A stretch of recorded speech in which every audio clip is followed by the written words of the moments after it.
আসসালামু আলাইকুম, সবাইকে রমজানের শুভেচ্ছা। আজকে আবার চলে আসলাম আপনাদের মাঝে আরেকটু ভিডিও নিয়ে। আজকে আমি তৈরি করে দেখাবো কোয়েল পাখির ডিমের চপ। তো কোয়েল পাখির ডিমের চপটা কিভাবে তৈরি করব সেটা শুরু থেকে শেষ পর্যন্ত দেখতে থাকুন। প্রথমে আমি এই যে ডিমগুলা নিয়েছি, এই ডিমগুলা সিদ্ধ করে নিব, সাথে এই আলুগুলাও সিদ্ধ করে নিব। ডিমগুলা সিদ্ধ করে ছিলে নিয়েছি, আর এদিকে আলুগুলাও সিদ্ধ করে মশলাপাতি দিয়ে মাখিয়ে নিয়েছি। এখন আমি সুন্দর করে চপগুলা তৈরি করব। প্রথমে আমি এই তো আলুটা মাখিয়ে নিয়েছি, এখন আমি সুন্দর করে এভাবে করে নিব।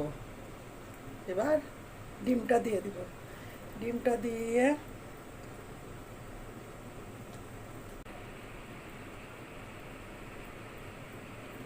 এতে এভাবে চপের শেপে বানাই নিব। এভাবে একে একে সবগুলো চপ বানিয়ে নিব। এটা আমার ডিমের চপগুলো বানানো হয়ে গেছে, আর ওদিকে বেসনটাও গুলানো হয়ে গেছে। এখন আমি সুন্দর করে ভেজে নিব। তো এভাবে একে একে আমি ভেজে নিব।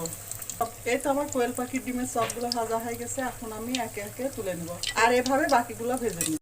তো এই তো আমার ডিমের কোয়েল পাখির ডিমের চপগুলো ভাজা হয়ে গেছে। আমার রেসিপিটা ভালো লাগলে আপনারা বাসায় একবার এভাবে তৈরি করে খাবেন, আর আমার ইউটিউব চ্যানেলটা সাবস্ক্রাইব করে দিবেন। আজকে এ পর্যন্তই, আগামীতে আবার কোনো নতুন ভিডিও নিয়ে আপনাদের মাঝে উপস্থিত হব। আল্লাহ হাফেজ, আসসালামু আলাইকুম।